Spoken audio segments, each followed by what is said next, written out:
خدمت همراهان کلینیک آندیا. من راهیده نوبخت هستم، مدرس و بیوتی تراپیست. این فیلم جهت آموزش دستگاه کولاژن تراپی ضبط شده. برید که این آموزش رو با هم دیگه ببینیم. دستگاه کولاژن تراپی دستگاهی هستش که بر اساس تکنیک کربوکسی تراپی عمل میکنه. پرکاربردترین دستگاه هستش در صنعت زیبایی. معمولا دستگاه کولاژن تراپی 2 هندپیسه یا 3 هندپیسه هستش. همونطور که میبینید اینجا این دستگاه 3 هندپیسه هستش.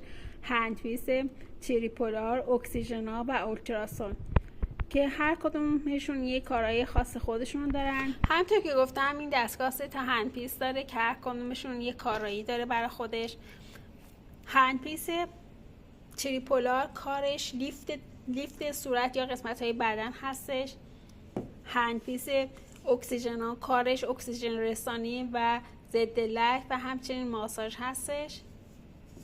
و هندپیس اولتراسون کارش جذب مواد هستش.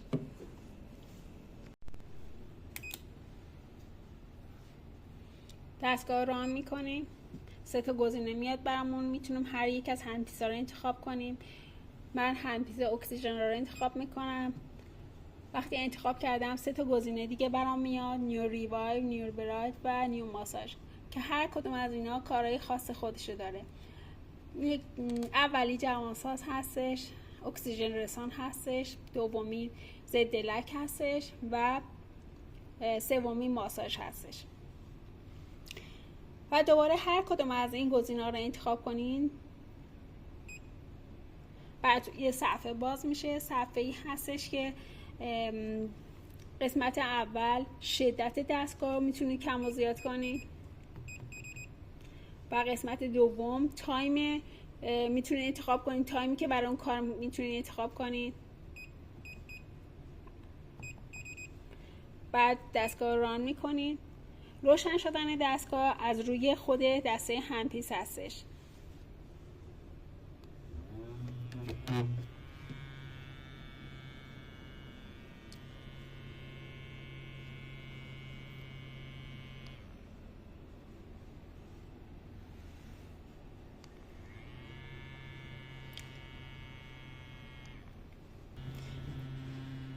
وقتی دستگاه روشن هستش، هندپیس روشن هستش و داره کار میکنه، قسمتی پایین این صفحه یه مستطیل هستش که وقتی تایمی که شما انتخاب کردین تموم شد، خود به خود دستگاه خاموش میشه.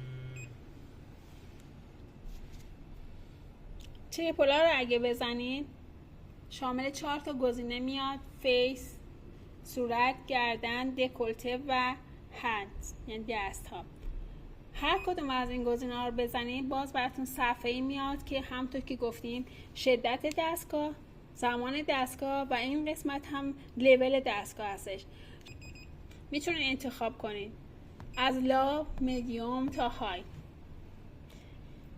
مثل قسمت قبل ران دستگاه ها میزنید و کلید روشن شدن دستگاه روی خود هندپیس هستش.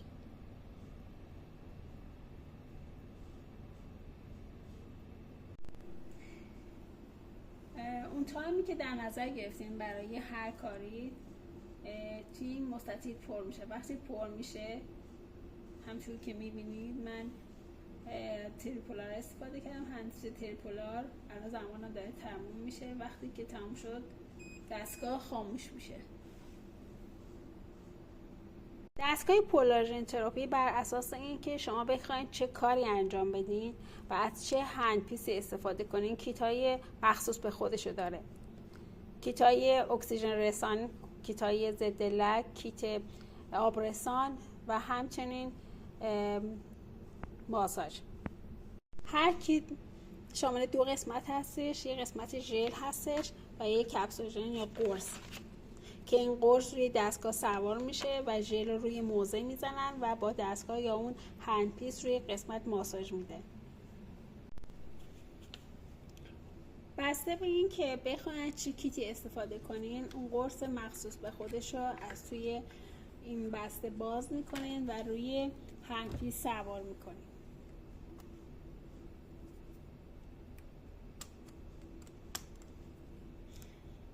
و شروع به کار میکنه.